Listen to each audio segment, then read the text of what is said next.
Pertanyaan pertama, demokratisasi pendidikan kerap dianggap sebagai jalan menuju keadilan dan kesetaraan belajar. Analisislah bagaimana prinsip-prinsip demokratisasi pendidikan dapat diterapkan dalam konteks pembelajaran pendidikan agama Islam di sekolah umum.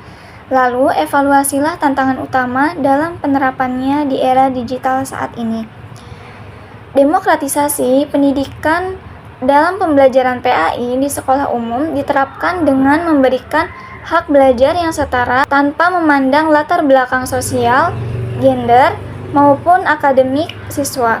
Di kelas, guru harus membangun atmosfer yang inklusif dan terbuka, di mana siswa bebas berpendapat secara santai, mengutamakan budaya musyawarah, serta menanamkan nilai toleransi terhadap keberagaman di sekolah.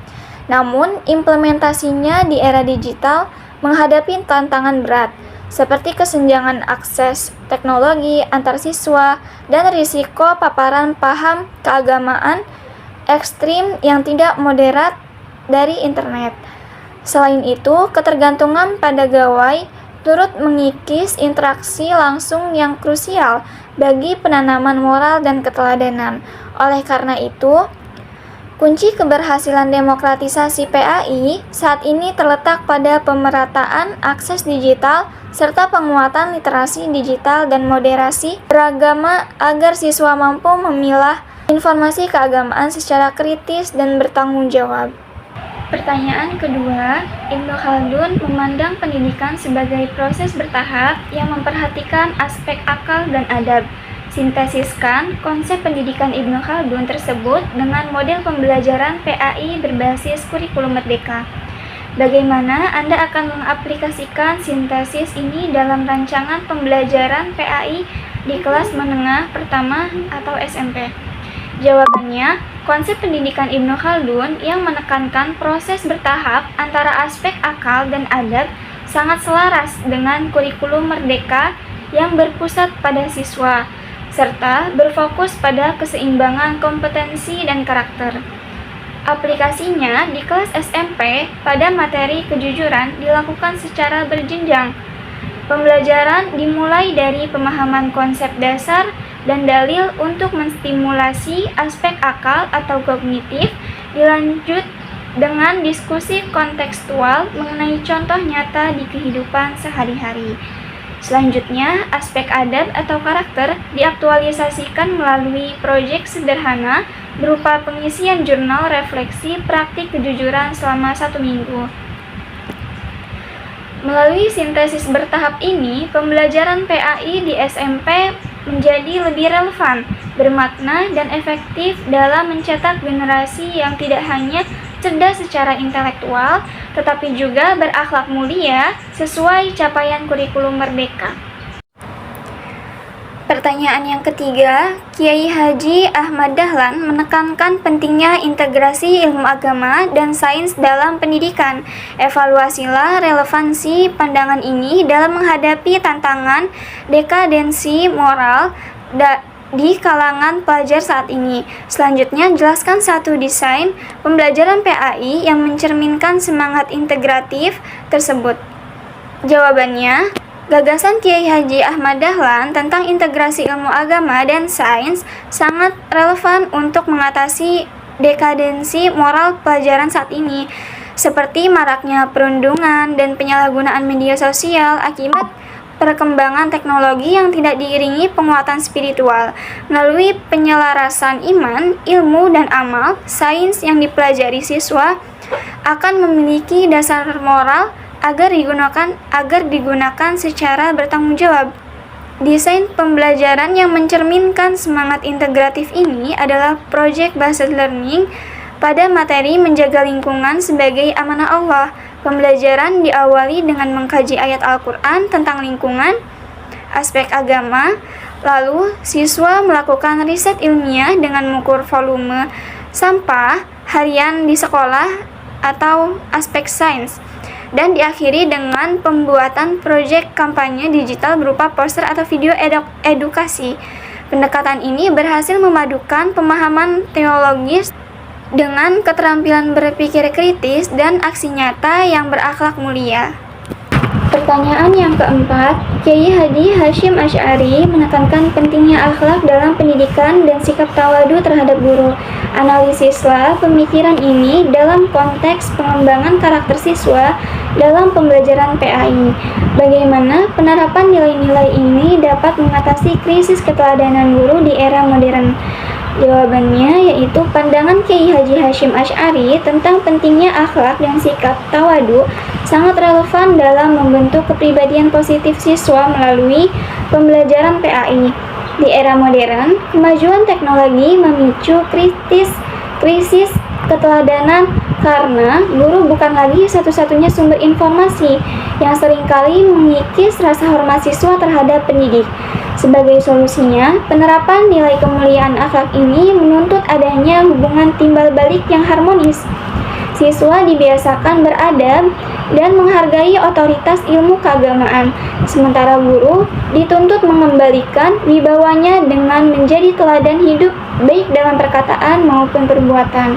Melalui pendekatan ini, esensi pendidikan Islam dapat dikembalikan pada hikmahnya, yaitu bukan sekadar mentransfer pengetahuan secara kaku, melainkan menghidupkan budaya saling menghormati dan karakter yang kokoh.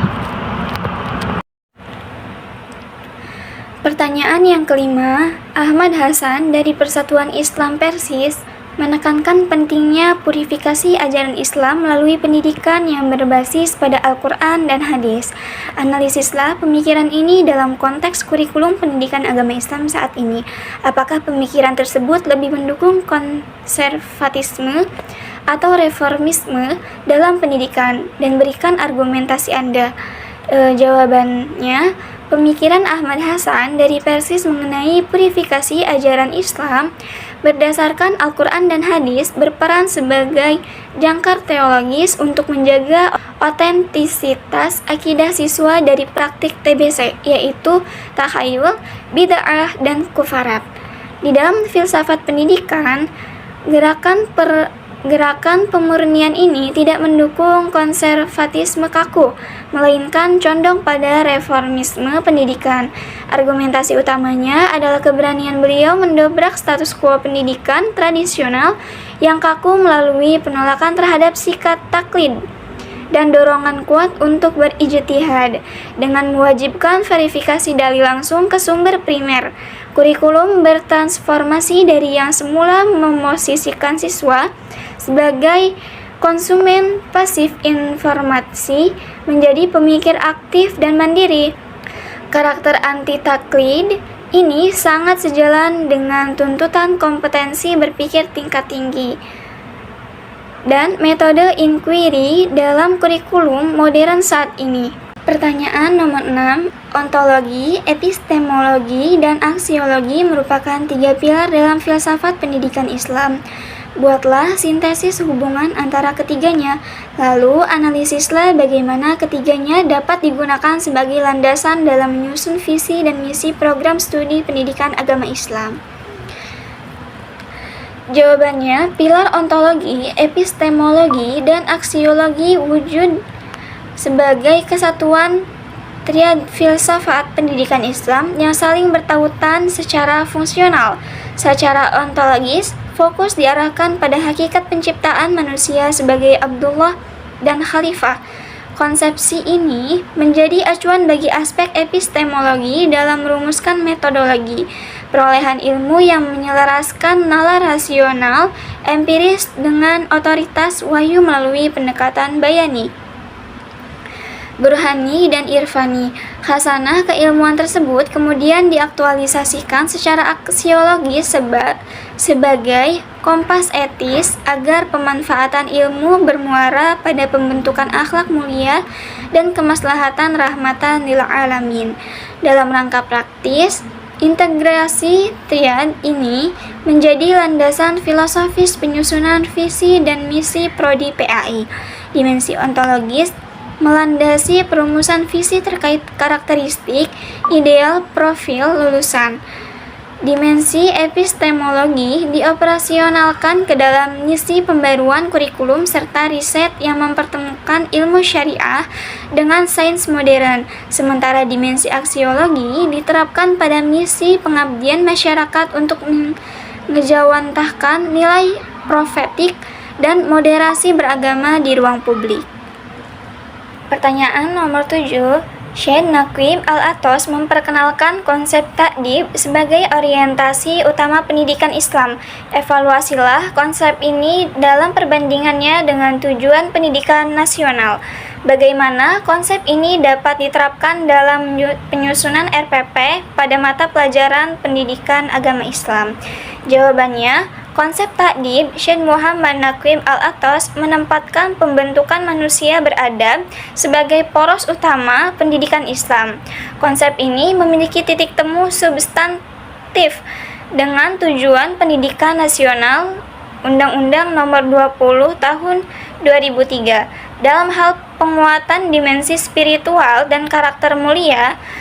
Namun, ta'dib memperdalam dimensi tersebut dengan mendefinisikan adab sebagai kesadaran teologis akan posisi diri makhluk di hadapan Allah Subhanahu wa taala. Dalam ranah praktis, operasionalisasi ta'dib dapat diterapkan langsung dalam penyusunan RPP PAI. Pada komponen tujuan pembelajaran, rumusan wajib mengintegrasikan internalisasi nilai keadaban. Pada langkah pembelajaran, pendidik menerapkan metode dialogis reflektif untuk mewujudkan transformasi nilai. Diawali pembiasaan adab, menuntut ilmu dan penghormatan mutual. Terakhir, komponen aspek penilaian, mengutamakan teknik evaluasi otentik seperti observasi pelaku, penilaian diri, dan jurnal sikap untuk mengukur perwujudan ilmu menjadi tindakan nyata yang beradab. Pertanyaan yang nomor 8. Ismail Roji Al-Faruqi mengusulkan islamisasi ilmu pengetahuan sebagai pendekatan dalam pendidikan tinggi Islam. Berdasarkan pandangannya, rancanglah atau jelaskan suatu model pembelajaran interdisipliner antara PAI dan ilmu sosial, misalnya sosiologi atau ekonomi yang bisa diterapkan di sekolah. Jawabannya, gagasan islamisasi ilmu pengetahuan Ismail Roji Al-Faruqi menolak dikotomi antara ilmu agama dan ilmu umum yang memicu krisis identitas umat. Sehingga diperlukan rekonstruksi kurikulum yang berbasis pada nilai tauhid.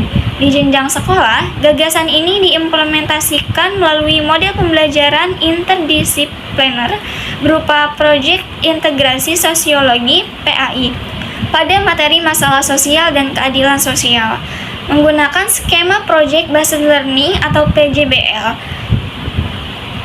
Siswa diajak melakukan analisis sosiologis untuk mengidentifikasi problem nyata di lingkungan sekitar, seperti kemiskinan atau kesenjangan ekonomi. Selanjutnya, siswa dibimbing mengevaluasi fenomena tersebut menggunakan teori sosiologi modern, sekaligus membedah kontribusi instrumen keagamaan seperti zakat, infak, sedekah, dan prinsip ukhuwah sebagai solusi teologis dan sosiologis. Melalui sintesis ini, fenomena sosial tidak lagi dikaji secara empiris, positivistik semata, tetapi ditakar menggunakan kompas moral Islam demi melahirkan siswa yang kritis sekaligus memiliki kepedulian spiritual di masyarakat.